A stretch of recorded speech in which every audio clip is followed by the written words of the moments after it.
Assalamualaikum warahmatullahi wabarakatuh. Perkenalkan, nama saya Zainal Arifin, NIM I04180084. Pada video saya kali ini, saya akan menjelaskan praktikum metalurgi fisik modul perlakuan panas. Nah, pertama-tama, untuk pengertian perlakuan panas sendiri adalah suatu proses perlakuan yang dilakukan pada material untuk memodifikasi sifat mekanis material tersebut. Nah,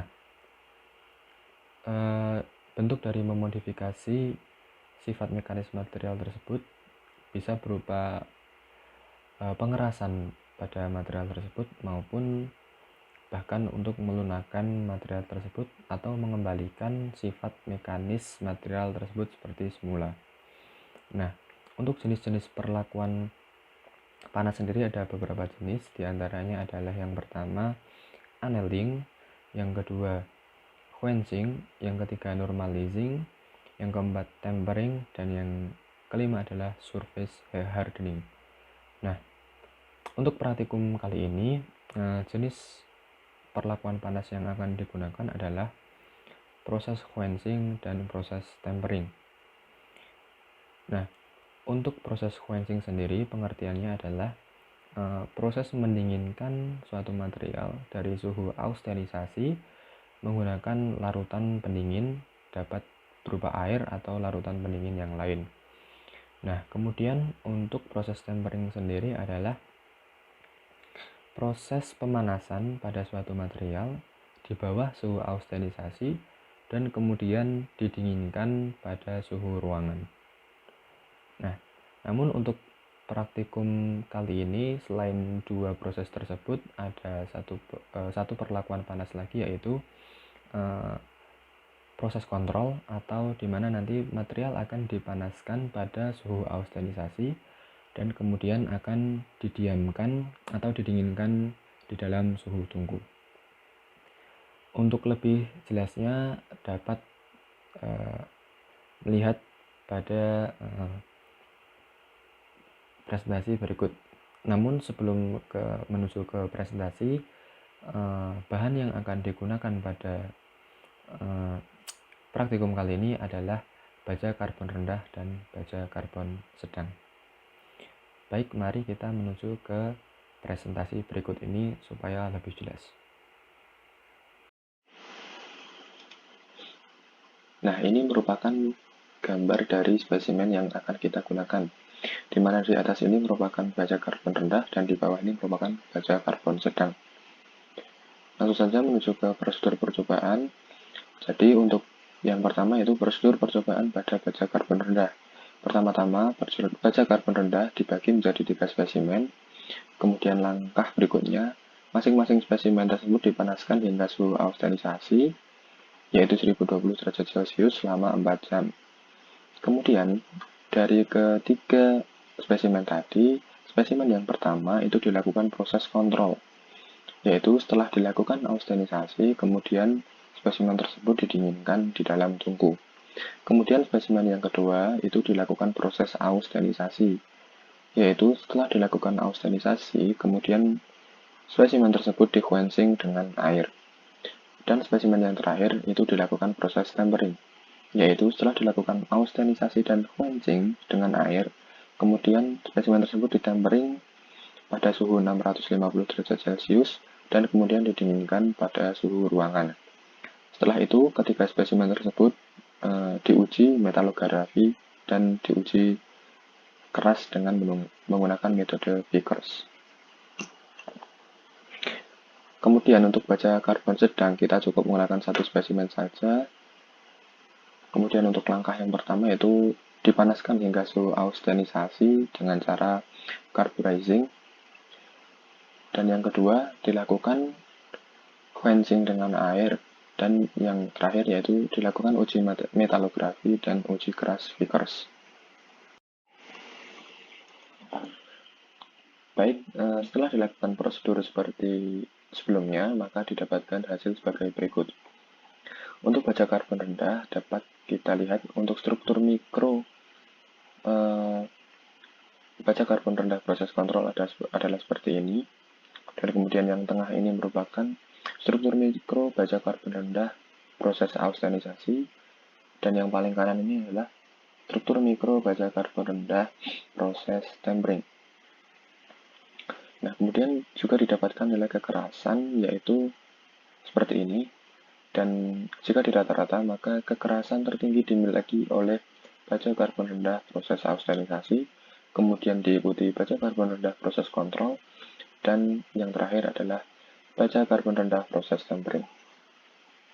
Kemudian hasil untuk baja karbon sedang ini bisa diamati di sini bahwa yang di kiri ini adalah merupakan struktur mikro baja karbon sedang sebelum dequenching, dan yang kanan ini adalah struktur mikro baja karbon sedang sesudah dequenching. Dan untuk kekerasannya bisa dilihat bahwa setelah quenching, baja karbon sedang mengalami peningkatan kekerasan. Selanjutnya adalah menganalisa hasil dari praktikum yang telah diperoleh. Nah, dapat dilihat pada baja karbon rendah proses austenisasi dan pada baja karbon rendah proses kontrol, di mana dua proses ini memiliki struktur mikro yang hampir sama untuk ukuran dan bentuk butirnya, yaitu bentuknya seperti jarum dan ukurannya yang relatif kecil. Namun, untuk fasa yang terbentuk dari kedua proses ini berbeda, di mana pada baja karbon rendah proses austenisasi, fasa yang terbentuk adalah martensit. Hal ini dibuktikan pada diagram di bawah ini, di mana jika laju pendinginannya sangat cepat, maka fasa austenit yang terbentuk dari proses austenisasi akan berubah menjadi fasa martensit. Pada proses austenisasi tadi dilakukan proses quenching, sehingga pendinginannya sangat cepat. Sehingga menurut grafik di bawah ini, maka fasa yang terbentuk adalah fasa martensit. Kemudian untuk proses kontrol, baja karbon rendah proses kontrol, dia tidak mengalami proses quenching, sehingga laju pendinginannya lebih lambat dibandingkan dengan proses austenisasi. Nah, laju pendinginannya, jika dilihat pada grafik ini, dia adalah di sekitar garis A dan B, sehingga fasa yang terbentuk adalah fasa bainit. Hal ini juga didukung oleh bentuk fasa bainit yang hampir sama dengan fasa martensit, sehingga bisa dipastikan bahwa baja karbon rendah proses kontrol fasa yang terbentuk adalah fasa bainit. Kemudian hal itu juga didukung oleh hasil uji kerasnya, yaitu pada hasil uji keras proses austenisasi, dia memiliki kekerasan yang lebih tinggi dibandingkan dengan baja karbon rendah proses kontrol. Hal ini sesuai dengan prinsip bahwa atau dasar bahwa fasa martensit bersifat lebih keras dibandingkan dengan fasa bainit. Nah, kemudian untuk yang baja karbon rendah proses tempering, dia dilakukan proses pemanasan ulang setelah dequenching pada suhu di bawah suhu austenisasi, dan kemudian dibiarkan dingin pada suhu ruangan. Nah, maka dari itu, akibat dari pemanasan maka akan terjadi grain growth atau pertumbuhan butir, sehingga butir di sini sudah tidak seperti jarum lagi, melainkan sudah besar atau hampir bulat, dan struktur dan fasa yang terbentuk adalah fasa ferit, di mana ini ditunjukkan pada diagram di bawah ini bahwa pendinginan yang sangat lambat akan membentuk struktur ferit. Namun di sini masih ada beberapa struktur martensit akibat dari proses quenching sebelumnya. Nah, selain dari struktur mikronya, kekerasan dari ketiga proses ini dapat dihubungkan dengan laju pendinginannya, di mana semakin cepat pendinginan dari suhu austenisasi atau dari suhu pemanasan, maka semakin tinggi pula nilai kekerasan material tersebut.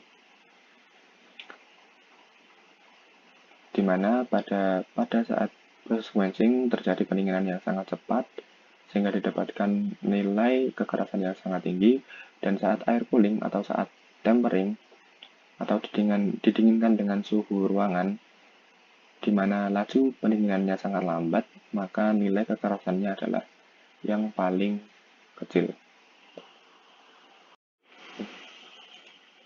Selanjutnya adalah analisa pada hasil baja karbon sedang.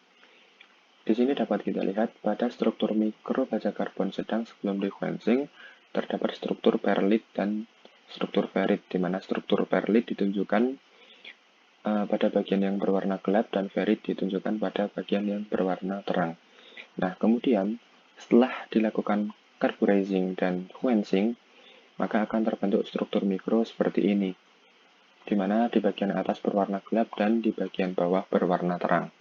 Nah, kemudian untuk proses carburizing sendiri adalah proses pemanasan dengan hawa panas yang berbahan bakar batu bara atau LPG, di mana pada proses pemanasannya nanti disertai dengan proses penambahan unsur karbon pada permukaan. Dan untuk aliran panas atau laju aliran panasnya itu terjadi di permukaan terlebih dahulu, kemudian baru masuk ke bagian dalam permukaan. Sehingga jika semakin lama proses carburizing itu terjadi, maka suhu akan rata di setiap permukaan benda. Namun, untuk permukaan akan mengandung lebih banyak karbon dibandingkan dengan bagian dalam.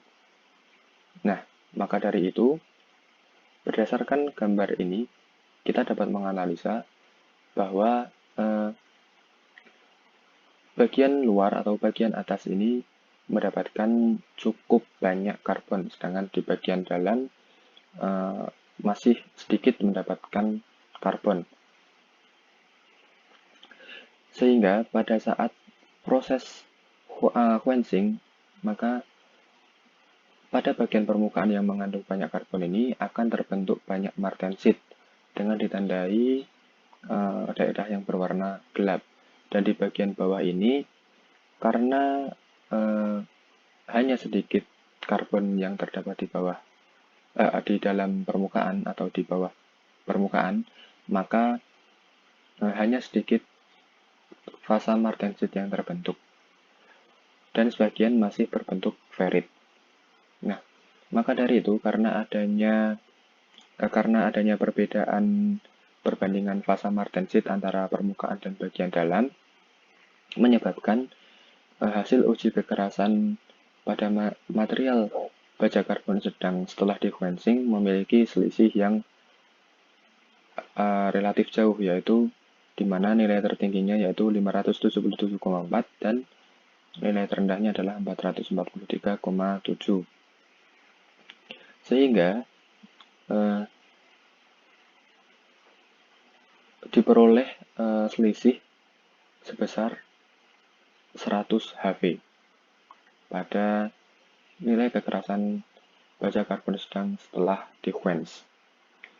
Hal ini diakibatkan karena pada permukaan banyak sekali martensit yang terbentuk, sehingga pada permukaan ini kekerasannya akan sangat tinggi, dan pada bagian dalam terbentuk sedikit sekali martensit, sehingga kekerasan bagian dalam akan rendah, seperti yang ditunjukkan pada nilai uji kekerasan.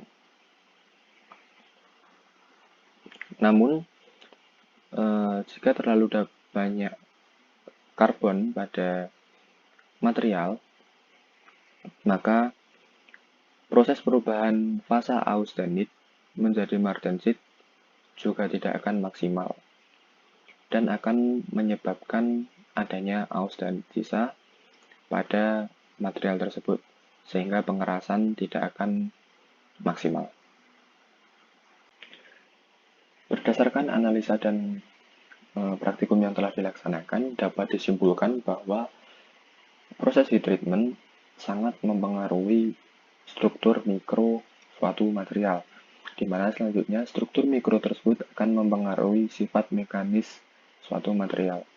Nah, dalam praktikum kali ini, sifat mekanik yang paling dipengaruhi adalah sifat kekerasannya, di mana pada baja karbon rendah, pada percobaan menggunakan baja karbon rendah, dapat disimpulkan bahwa semakin cepat proses pendinginannya, atau semakin cepat proses pendinginan suatu material setelah dipanaskan, maka nilai kekerasan dari suatu material tersebut akan semakin tinggi.